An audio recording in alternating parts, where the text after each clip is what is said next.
क्या आपने कभी एकांत में बैठकर खुद से ये सवाल पूछा है, इतना कमाया फिर भी हमेशा एक डर सा क्यों लगा रहता है कि कहीं ये सब एक दिन खत्म ना हो जाए? आपने अक्सर देखा होगा कि कुछ लोग आपसे काफी कम कमाते हैं, पर फिर भी वे आपसे कहीं ज्यादा सुकून और शांति के साथ जीते हैं। आखिर ऐसा क्यों होता है?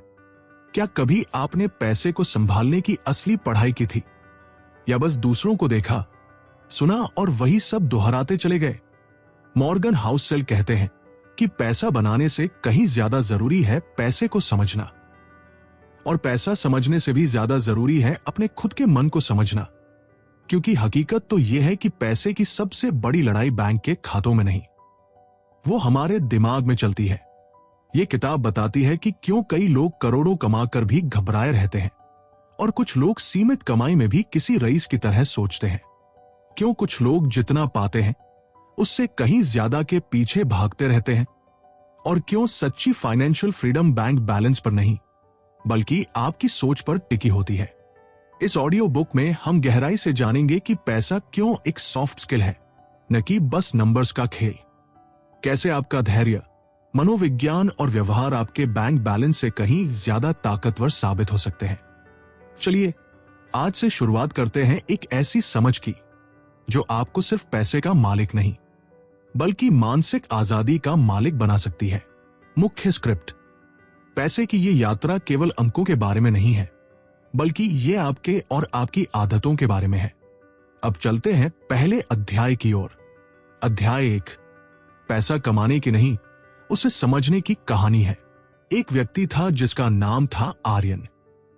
अच्छी नौकरी, बड़ी सैलरी, हर महीने किश्तों, EMI पर कुछ ना कुछ नया, चाहे वह कार हो, गैजेट्स हो या महंगे वैकेशंस। बाहर से सब कुछ एकदम परफेक्ट लग रहा था, लेकिन फिर एक दिन अचानक आर्थिक मंदी आई और उसकी नौकरी चली गई। किश्तें रुकी नहीं और आर्यन का पूरा आत्मविश्वास और आत्मसम्मान गिर गया। उसने टूटकर खुद से पूछा, मैंने पैसा तो बहुत कमाया, पर क्या कभी पैसे की असलियत को समझा? मॉर्गन हाउसेल कहते हैं कि पैसा सिर्फ अंकों का खेल नहीं है, यह पूरी तरह से आपके व्यवहार, बिहेवियर का खेल है। आपकी आय चाहे जितनी भी ऊंची क्यों ना हो, अगर आपके भीतर डर है, तुलना है या संतुष्टि का अभाव है, तो आप पैसे के मालिक नहीं बल्कि उसके गुलाम हैं। उदाहरण के लिए, कविता एक स्कूल टीचर थी। उसकी सैलरी बहुत ही मामूली थी और वो एक सादा जीवन जीती थी, लेकिन उसका हर एक फैसला बहुत ही विचारशील था। न कोई फालतू खरीदारी, न दिखावा और न ही किसी की बराबरी करने की कोई होड़। 20 साल बाद उसने बिना किसी कर्ज के अपना खुद का घर खरीद लिया। लोग हैरान थे कि इतनी कम सैलरी में यह सब कैसे मुमकिन हुआ, क्योंकि उसने पैसा कमाने से कहीं ज्यादा उसे जीने और संभालने की समझ रखी थी।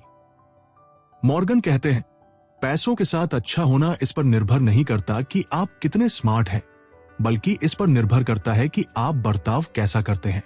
यानी बड़ी डिग्रियां या स्टॉक मार्केट की तकनीकी भाषा जानना ही काफी नहीं है। सबसे ज्यादा जरूरी है धैर्य, निरंतरता, लालच से दूर रहना और तुलना के जाल से बाहर निकलना। आर्यन की सबसे बड़ी गलती यही थी। उसे बस अपनी इनकम बढ़ानी थी और लाइफस्टाइल ऊंचा उठाना था, पर उसने कभी भी जोखिम को मैनेज करना, इमरजेंसी प्लान बनाना या अपने खर्चों को सार्थकता के साथ चुनना नहीं सीखा। मॉर्गन यहां बताते हैं कि दौलत का सबसे ऊंचा रूप वह काबिलियत है कि आप सुबह उठें और खुद से कह सके, आज मैं जो चाहूं वो कर सकता हूं। अब आप गहराई से सोचिए, क्या आपकी कमाई आपको आजादी दे रही है, या आपकी लाइफ एक ऐसा चक्र बन गई है जहां हर नई रेस के साथ एक नया खर्च जुड़ जाता है? उदाहरण, एक आदमी साल का 50 लाख कमाता है, लेकिन उसका घर कभी नहीं बस पाता, क्योंकि हर वीकेंड पर भारी खर्च, हर साल नई कार का अपडेट और हर महीने क्रेडिट कार्ड की लिमिट खत्म करना उसकी आदत बन चुकी है। वहीं दूसरी ओर एक मध्यम वर्गीय जोड़ा है जो हर महीने अपनी कमाई का 10% बचाते हैं। वे छोटे शहर में बहुत खुश रहते हैं और रिटायरमेंट से पहले ही फाइनेंशियली फ्री हो जाते हैं। मॉर्गन कहते हैं, वित्तीय सफलता कोई बड़ा दाव लगाने के बारे में नहीं है, ये इस बारे में है कि आप खुद अपने रास्ते का कांटा न बने। तो असली सवाल ये नहीं है कि मैं कितना कमा रहा हूं, बल्कि असली सवाल ये है कि मैं अपनी सोच और आदतों से कितना बचा पा रहा हूं। पैसे से हमारा रिश्ता सिर्फ गणित की स्प्रेडशीट पर तय नहीं होता। यह आपके बचपन की यादों, आपके परिवार की वित्तीय आदतों और आपके आसपास की दुनिया से बनता है। कुछ लोग पैसे को हमेशा डर की निगाह से देखते हैं, कुछ लोग इसे स्टेटस सिंबल की तरह और कुछ लोग बस सर्वाइवल के तौर पर देखते हैं। पर हकीकत में हर इंसान का वित्तीय व्यवहार अलग होता है और इसी व्यवहार को गहराई से समझना ही असली समझदारी की शुरुआत है। मॉर्गन एक शानदार लाइन लिखते हैं, कोई पागल नहीं है। यानी हर किसी के पास एक ठोस कारण होता है कि वह पैसे के बारे में वैसा क्यों सोचता है जैसा वह सोच रहा है। इसीलिए आपको किसी की भी वेल्थ या चमक धमक देखकर खुद को छोटा महसूस करने की जरूरत नहीं है।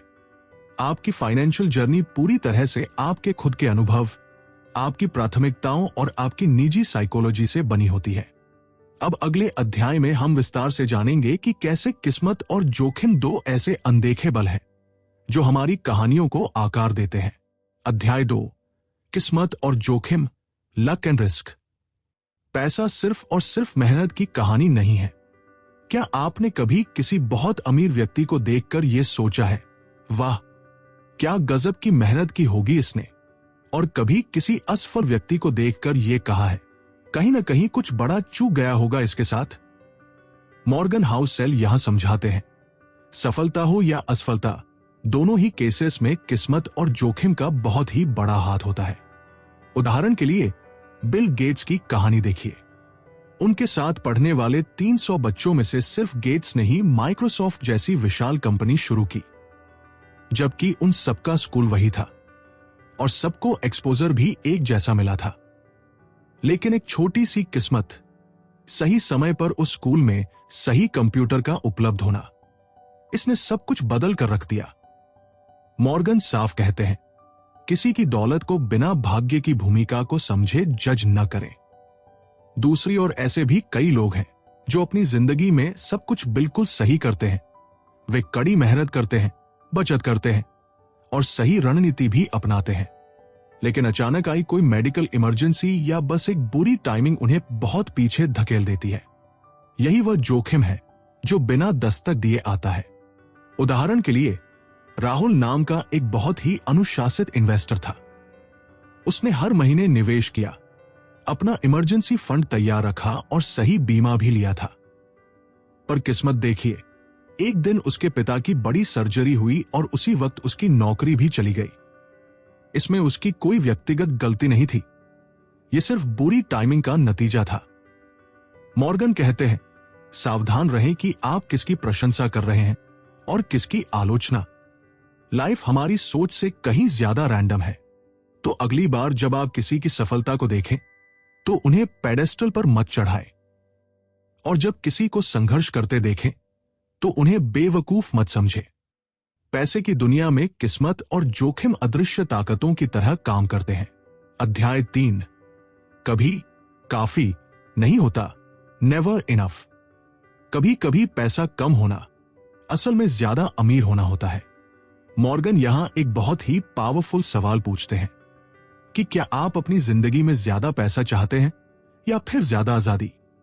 क्योंकि सच्चाई यह है कि ये दोनों चीजें हमेशा एक साथ नहीं आती। उदाहरण के तौर पर विक्रम नाम का एक बहुत ही सफल बैंकर था। उसकी सैलरी 7 अंकों में थी। वो हमेशा विदेशी यात्राओं पर रहता था और उसके पास हर वह चीज थी जो उसे अमीर दिखाती थी। लेकिन उसके पास एक चीज की भारी कमी थी, समय। न तो उसके पास अपने परिवार के लिए वक्त था, न खुद के लिए और न ही अपनी सेहत के लिए। वहीं दूसरी ओर महक नाम की एक कलाकार थी। उसकी कमाई विक्रम के मुकाबले कम थी, लेकिन उसका पूरा शेड्यूल उसका अपना था। कब सोकर उठना है, कब काम शुरू करना है, यह सब पूरी तरह उसकी अपनी मर्जी से तय होता था। वो अपने बच्चों के साथ भरपूर वक्त बिताती थी और हमेशा एक मानसिक शांति में रहती थी।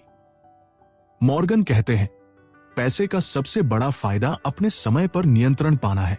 पैसा तब तक रद्दी के टुकड़े के समान है जब तक वह आपको चुनाव करने की शक्ति और अपने शेड्यूल की स्वतंत्रता न दे सके। तो असल में सच्ची अमीरी क्या है? रात को बिना किसी चिंता के शांति से सो पाना, बिना किसी अपराध बोध के काम से छुट्टी ले पाना और बिना किसी डर के किसी भी फालतू चीज को ना कह पाना। और मजे की बात यह है कि ये सब चीजें आपकी आय से ज्यादा आपके माइंडसेट पर टिकी होती है। अगर आप बहुत ज्यादा कमाकर भी हर वक्त डर और तनाव के साए में जी रहे हैं तो मान लीजिए कि आप अमीर नहीं बल्कि अपनी ही कमाई के जाल में फंसे हुए हैं। जो इंसान ये जान लेता है कि उसके लिए कितना काफी है, हकीकत में वही दुनिया का सबसे अमीर इंसान है। समस्या लालच की उतनी नहीं है जितनी समस्या उस तुलना की है जो हम हर रोज दूसरों से करते रहते हैं। अध्याय 4, कंपाउंडिंग, धीमी जादू की सबसे बड़ी ताकत। अल्बर्ट आइंस्टीन ने कहा था कि कंपाउंडिंग दुनिया का 8वां अजूबा है। मॉर्गन यह बताते हैं कि वारेन बफे की असली ताकत ये नहीं है कि वह कोई बहुत बड़े जीनियस इन्वेस्टर है, बल्कि उनकी असली ताकत ये है कि उन्होंने लगभग 75 साल से भी ज्यादा समय तक लगातार निवेश किया है। उनकी नेटवर्थ का बड़ा हिस्सा तब बना जब वे 60 साल की उम्र को पार कर चुके थे। उदाहरण के लिए, सिया नाम की एक युवा स्टूडेंट थी। उसने सिर्फ 500 रुपए महीने का एक छोटा सा निवेश शुरू किया। उसके दोस्त उस पर हंसते थे कि इतने छोटे से अमाउंट से भला क्या होगा, लेकिन 40 साल बीतने के बाद वही छोटा सा पैसा 40 लाख से भी ज्यादा की रकम बन गया, क्योंकि उसने समय की ताकत को अपना लिया था। मॉर्गन कहते हैं, कंपाउंडिंग तब सबसे बेहतरीन तरीके से काम करती है जब उसे अकेला छोड़ दिया जाए। ज्यादातर लोग निवेश शुरू करते हैं, लेकिन जैसे ही मार्केट थोड़ा सा गिरता है वे घबरा जाते हैं। वे डर के मारे अपने पैसे निकाल लेते हैं और उस जादुई प्रक्रिया को बीच में ही तोड़ देते हैं। उदाहरण के लिए, अदिति नाम की एक ट्रेडर थी। वो हर बार अपने रिटर्न्स को बढ़ाने के चक्कर में बार बार अपने फंड्स बदलती रहती थी। 10 साल बाद जब हिसाब लगाया गया तो उसके रिटर्न्स उस लड़की से भी बहुत कम निकले जिसने बस एक बार निवेश किया और फिर उसे भूल गई थी। मॉर्गन साफ बताते हैं, कंपाउंडिंग का फायदा उठाने के लिए आपको होशियारी की उतनी जरूरत नहीं है जितनी धैर्य की जरूरत है। धीमा चलना और लगातार बने रहना, यही असल में अमीरी का सबसे पक्का रास्ता है। अध्याय 5, अमीर बनना बनाम अमीर बने रहना। अमीरी आंखों से दिखती है, लेकिन असली संपन्नता हमेशा भीतर छिपी होती है। मॉर्गन हाउससेल कहते हैं, असली अमीर हमेशा अमीर नहीं दिखते।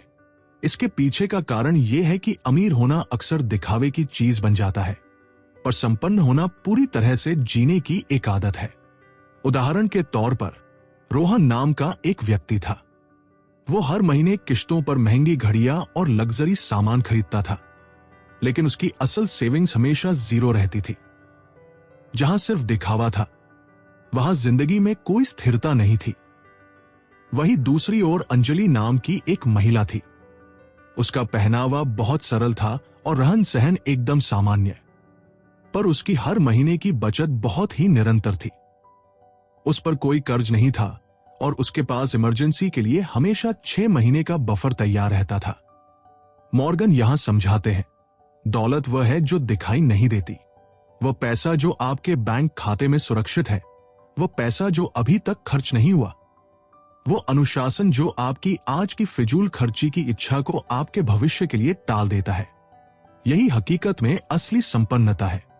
अमीर बनना शायद एक कला हो सकती है, लेकिन अमीरी को लंबे समय तक बनाए रखना ही असली स्किल है।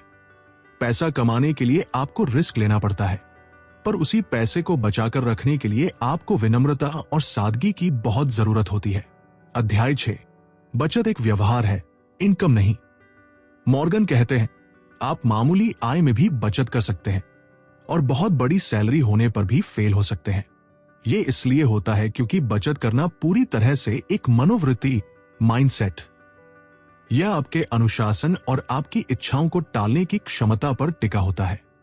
उदाहरण के लिए, समीर नाम का एक स्टार्टअप ओनर था। उसे जब भी नया निवेश मिलता वो तुरंत अपना लाइफस्टाइल अपग्रेड कर लेता था, पर जैसे ही एक बुरा साल आया उसका बिजनेस बंद हो गया और उसके पास कोई सुरक्षा कवच नहीं बचा था। वहीं दूसरी तरफ नीलम नाम की एक नर्स थी। वो हर महीने अपनी सैलरी से चुपचाप 15% की बचत करती रही। 5 साल बीतने के बाद नीलम के पास अपना एक छोटा सा फ्लैट था और सबसे बड़ी बात, उसके पास मन की गहरी शांति थी। मॉर्गन कहते हैं, दौलत बनाना आपकी आय से ज्यादा आपकी बचत दर पर निर्भर करता है। बचत करने का मतलब यह नहीं कि आप कंजूस बन जाए। इसका मतलब है कि आप अपने कल के डर को आज ही कम कर रहे हैं। अध्याय 7, आपके फैसले आपके अनुभवों के कैदी हैं। मॉर्गन हाउससेल यहां कहते हैं कि हम पैसे के बारे में वैसे नहीं सोचते जैसा वो वास्तव में है, बल्कि हम पैसे के बारे में वैसे सोचते हैं जैसा हमने उसे जिया है। उदाहरण के तौर पर, अगर किसी इंसान ने अपनी आंखों के सामने बड़ा मार्केट क्रैश देखा है, तो वो शेयर बाजार को हमेशा डर की निगाह से ही देखेगा। एक और उदाहरण देखिए। स्नेहा नाम की एक महिला थी। उसने बचपन में देखा था कि कैसे उसके पिता की नौकरी चली गई थी और उसकी मां ने बड़ी मुश्किल से घर चलाया था।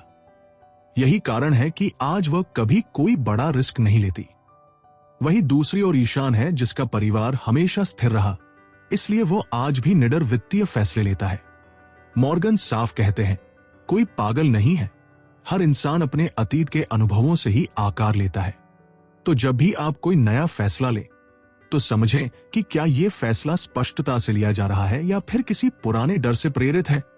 आपके वित्तीय फैसले कैलकुलेटर से नहीं, बल्कि आपकी साइकोलॉजी से बनते हैं। अध्याय 8, धैर्य वह पूंजी है जो कंपाउंडिंग से भी ज्यादा कीमती है। मॉर्गन कहते हैं, पैसा आपको तेजी से नहीं, बल्कि बहुत ही धैर्य के साथ अमीर बनाता है। आज की इस भागती दौड़ती दुनिया में हर किसी को सब कुछ तुरंत चाहिए, चाहे वो सफलता हो या पैसा। लेकिन पैसा एक ऐसा गेम है जो असल में उन लोगों के लिए बना है जो धीमे और स्थिर चलते हैं। वरुण और आदित्य नाम के 2 पक्के दोस्त थे। आदित्य ने बहुत ही अग्रेसिव स्ट्रैटेजी चुनी और वो हर थोड़े दिन में अपने निवेश को बदलता रहता था। पर वरुण ने बस एक बार एक अच्छी शुरुआत की और अगले 30 साल तक उसे छुआ तक नहीं। परिणाम यह रहा कि 30 साल बाद वरुण की दौलत आदित्य से 2 गुना ज्यादा निकली। मॉर्गन यहां एक गोल्डन रूल देते हैं, अच्छी इन्वेस्टिंग जरूरी नहीं कि अच्छे फैसले लेने के बारे में हो, यह लगातार गलतियां न करने के बारे में है। धैर्य आपको पैनिक सेलिंग से बचाता है। निवेश एक पेड़ लगाने जैसा ही है, उसे बार बार उखाड़कर चेक नहीं किया जाता। अध्याय 9, तुलना, सबसे महंगा खर्च जो कभी दिखता नहीं। क्या आपने कभी सोचा है, वो व्यक्ति तो मुझसे कम स्मार्ट है, फिर भी वो मुझसे कहीं ज्यादा पैसे कैसे कमा रहा है? या सोशल मीडिया पर किसी की लग्जरी वेकेशन देखकर क्या आप खुद को छोटा महसूस करते हैं? मॉर्गन यहां चेतावनी देते हैं, गरीब महसूस करने का सबसे तेज तरीका यही है कि आप अपनी तुलना किसी ऐसे व्यक्ति से करना शुरू कर दे जो आपसे ज्यादा रईस है। उदाहरण देखिए, रिया नाम की एक कर्मचारी थी जो हर महीने अच्छी बचत करती थी। फिर एक दिन उसने देखा कि उसकी सहेली बहुत ही शानदार लाइफ जी रही है। उसे लगा कि मैं अपनी जिंदगी में क्या कर रही हूं। पर जब उसने सच्चाई जानी तो पता चला कि उस सहेली पर भारी कर्ज है। मॉर्गन बताते हैं, कभी भी दूसरों की दिखावटी दुनिया को अपनी असलियत से मैच मत कीजिए। तुलना करना आपकी प्लानिंग को बर्बाद कर देता है, क्योंकि आप दूसरों के गोल्स के हिसाब से अपने फैसले बदलने लगते हैं। असली वेल्थ वह है जो नहीं दिखती। अध्याय 10, लॉन्ग टर्म सोच का असली सच। मॉर्गन हाउससेल कहते हैं, लॉन्ग टर्म थिंकिंग सुनने में आसान लगती है, लेकिन यह सबसे मुश्किल हुनर है। इसका कारण यह है कि हमारा दिमाग हमेशा तुरंत मिलने वाले इनाम के लिए बना है। उदाहरण के लिए, आकाश नाम का एक युवा निवेशक था। उसने 5 साल तक बहुत ही अनुशासन के साथ निवेश किया, पर 6ठे साल जैसे ही मार्केट थोड़ा सा गिरा, उसने डर के मारे सब कुछ बेच दिया। अगर वह बस 1 साल और टिका रहता तो उसका पैसा 2 गुना से भी ज्यादा होता। मॉर्गन बताते हैं, लंबे समय के इनाम अक्सर शुरू में दिखाई नहीं देते।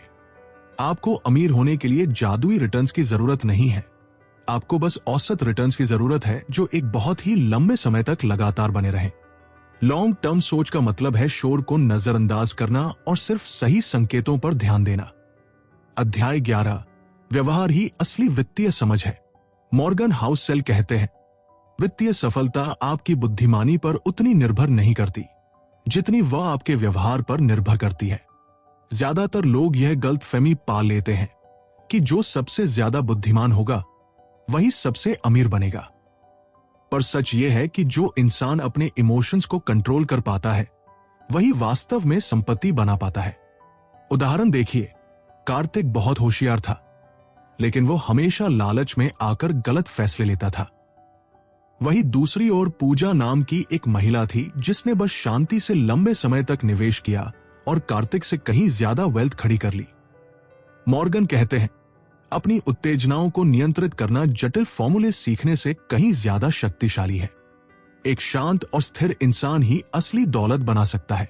अध्याय 12, सर्वाइवल, बने रहना ही सबसे बड़ी समझदारी है। इन्वेस्टिंग की दुनिया में सबसे जरूरी चीज है सर्वाइवल, बने रहना। अगर आप मार्केट की उथल पुथल में टिके रह गए तो आप निश्चित रूप से आगे बढ़ेंगे। उदाहरण, विवेक ने सिर्फ इंडेक्स फंड में निवेश किया और बहुत ही बोरिंग तरीके से सालों साल उस पर टिका रहा। 20 साल बाद वह 1 करोड़पति बना। मॉर्गन यहां सलाह देते हैं, व्यवहार्य होने का लक्ष्य रखें।